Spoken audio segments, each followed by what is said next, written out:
Hobby Farm Guys here, back with another episode. I'm Steve, that's Brian, Hello. and behind the camera is Eric. Hi everyone. Today's video is all about chicken roosts and everything you never knew you needed to know about them.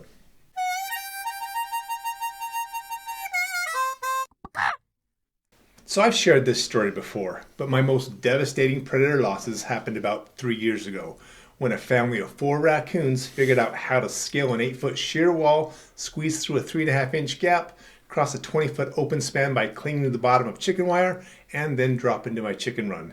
It took me 3 nights to figure out how they were getting in, and they left the carnage to prove it. My flock went from 14 down to 2. And you might be thinking, this video is about roosts, right? It must have died because of roost issue. Nope.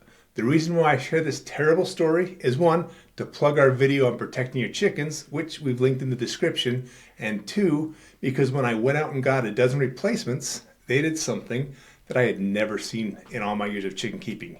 At night, rather than head in on the coop and roost, they piled into a big chicken ball in the corner of the run and slept like that. At first, I thought they'd grow out of it. Then I thought cooler weather would maybe help them make a better decision. Then I thought that manually picking them up and placing them on the roost every night would help. Nope, nope, and nope. They insisted on piling into this big chicken ball rather than roosting. And this got me interested in the concept of roosting, and so I did a little research. And I was surprised by what I found. So today, everything you never knew you needed to know about chicken roosts. First off, there's a lot of contradictory information on the internet. Yes, no, flat, round, angular, smooth, rough, wood, metal, plastic, high, low, somewhere in between.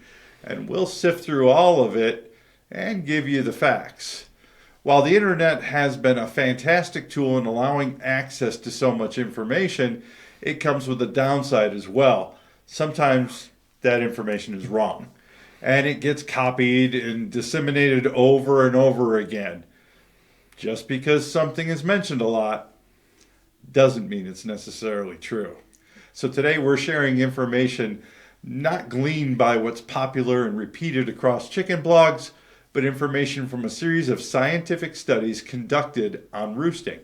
Did you know that for over 20 years it's been illegal to keep chickens in Europe without purchase in both commercial and backyard endeavors? That law came as a result of many studies that were done on chicken husbandry practices. Studies that give us a wealth of reliable and scientifically studied information. But let's start with the basics. What's a roost and why is it even necessary? Right. A roost is simply a place for your chickens to safely rest, either during the day or more commonly at night as they sleep. Will they be able to survive without one? Absolutely. Will not having one negatively impact them? Probably. Roosts give chickens a safe place to sleep. Imagine if you had nowhere safe to sleep, right? How unsettling would that be? Well, chickens are going to be the same. They can get anxious, and an anxious flock can result in bad behaviors like feather picking, and they can lead to stressed immune systems, resulting in illness and disease. On top of that, a roost benefits them physically. Roosting has been shown to strengthen chickens' leg bones. Just to clarify before we go any further, we're talking laying chickens. Meat birds typically aren't going to roost. So let's begin our roost discussion by looking at materials. In the wild, chickens roost in trees, and simpler is often better. Stick with wood for a natural experience. Plastic is often too slippery for chicks to get a proper grip on, and metal can lead to frostbite in cold areas. Keep in mind, you want the wood to be free of knobs and splinters so the hens can rest without bumps jabbing into their keel bones. Next, let's tackle size and shape. Here we go to the researchers. In several experiments, chickens were offered a choice between several different roost sizes, ranging from a ½ inch to 4 inches. The most popular? A width of 2 to 2.5 inches. Wider than that, and chickens can't grip with their back toes and may find it hard to keep their balance at night. Narrower, and the keel bone of the chicken, which we call the breastbone, can be damaged. When it comes to shape, square or round perches are preferred to angular perches. Try and avoid sharp 90-degree corners. Ideally, a square perch with rounded edges is preferred, so a standard 2x2 or 2x4 with rounded edges works great as a chicken roost. As for height, roosting bars can be as low as a foot off the ground or as high as a foot or so from the ceiling.